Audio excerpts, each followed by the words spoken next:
Mais quand on regarde justement ce qu'ils ont fait en Chine, parce qu'on en parle, en Chine, pourquoi ils ont des acteurs majeurs dans la technologie? Parce qu'ils ont interdit l'accès aux acteurs américains en réalité. Et en interdisant cet accès, bon alors eux ils ont été assez voilà.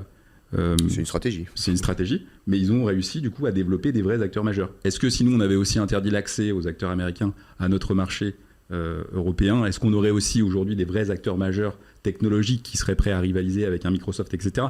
On ne le saura jamais.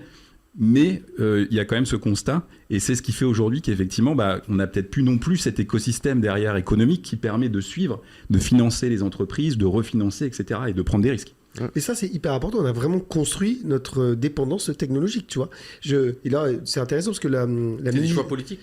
Il y a eu, en tout cas, il y a eu des choix. Enfin, il y a eu des choix alors, globaux. Mais d'ailleurs, c'est intéressant quand nous on s'est lancé là sur la notion de souveraineté Polaria avec Polaria Tech. On s'est lancé sur cette notion de souveraineté technologique. On a été critiqué par des concurrents français qui disent que ce qu'on raconte sur la souveraineté technologique, c'est n'importe quoi, parce qu'en réalité, ça les emmerde sur leurs propres propositions, parce qu'eux vendent des solutions américaines. Et en fait, on vient marcher aussi sur ces plates-bandes-là, et nous, on fait effectivement ce choix-là, mais à un moment donné, il faut une cohérence.